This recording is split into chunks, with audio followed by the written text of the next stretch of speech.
Jumpa lagi dengan channel YouTube Padepokan Kayu Subatang.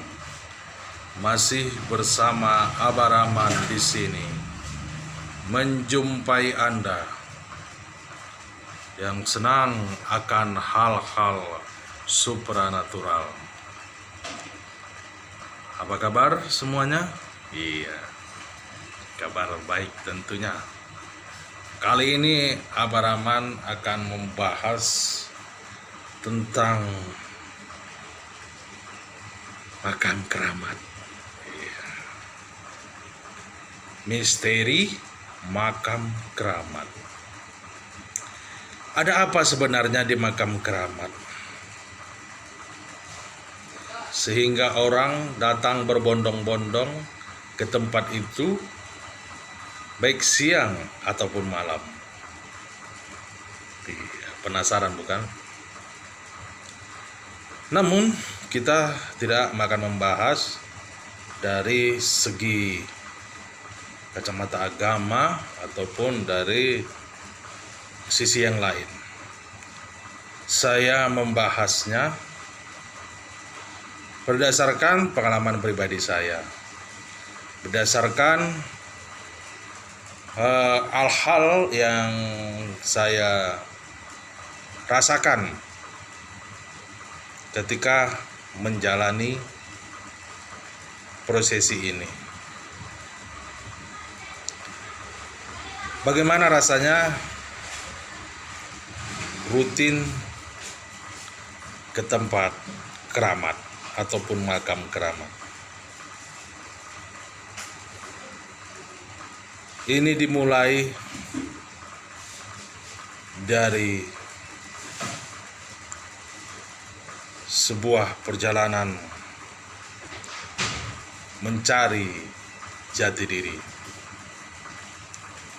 Bagi sebagian orang tentu hal ini sesuatu yang aneh ataupun bisa juga dikaitkan dengan gangguan kejiwaan. Mengapa setiap hari ke makam keramat? Apa yang dicari? Tentunya ini sebuah hal yang bisa dikategorikan kelakuan ODGJ, orang dalam gangguan jiwa. Terserah, dan itu pun sudah sering saya dijuluki ODGJ. Oke, tentu sangat menarik kan? ODGJ, orang dalam gangguan jiwa. Saya pun dijuluki seperti itu. Tapi itulah perjalanan hidup. Apa yang saya rasakan tentunya belum tentu orang lain rasakan. Tidak semuanya orang mendapatkan hal yang baik ataupun hal yang beruntung. Saya juga demikian. Terus terang, saya secara kehidupan memang kurang beruntung. Saya bukan orang kaya, saya bukan memiliki pangkat. Dalam bergaul saya juga seperti itu, kurang pandai membawa diri. Jadi ya begitu. Saya pun mencari kehidupan saya sendiri. Pergi kemana-mana, pergi ke sana kemari, agar saya bisa mendapatkan rupiah. Apalagi saya sudah memiliki tanggung jawab anak dan istri. Hingga akhirnya saya pun singgah di makam keramat. Karena dulu saya sempat menulis hal-hal mistik baik di blog ataupun di majalah misteri dan harian Pos Metro Medan. Jadi hal-hal mistik itu sudah pernah ataupun bukan sesuatu yang asing bagi saya. Jadi begitulah, sampai dengan saat ini saya sangat menggandrungi makam keramat. Lantas, apa yang saya lakukan di makam keramat dan apa keuntungan saya di makam keramat? Sebenarnya yang saya lakukan di makam keramat adalah membakar dupa. Setelah membakar dupa sebentar ya kan, baru ajimat-ajimat saya letakkan di makam keramat tersebut. Setelah saya letakkan di makam keramat, saya kirimkan Fatihah, kemudian saya bersolawat, gak berhenti-berhenti. Solawat saya yang sangat saya gandrungi adalah solawat Jibril Sallallahu ala Muhammad. Itu yang terus saya kumandangkan pelan-pelan.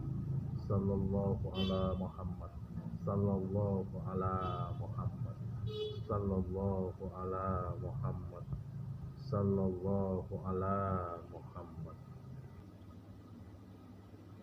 Sallallahu ala Muhammad. Itu saya baca terus-terusan.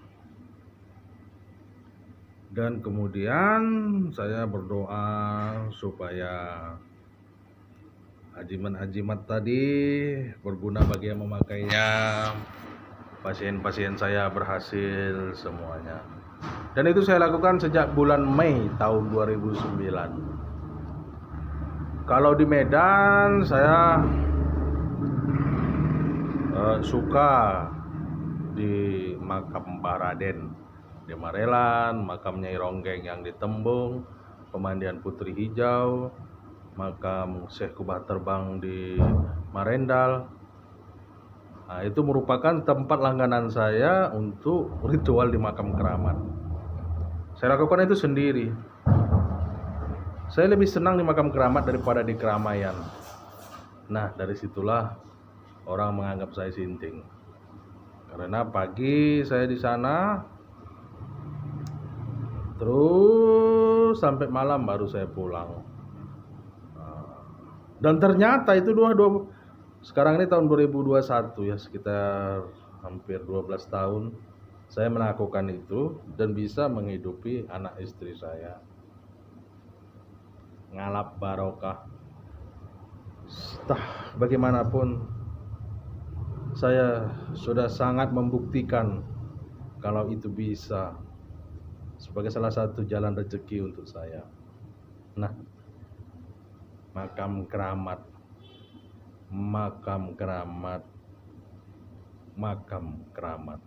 ya.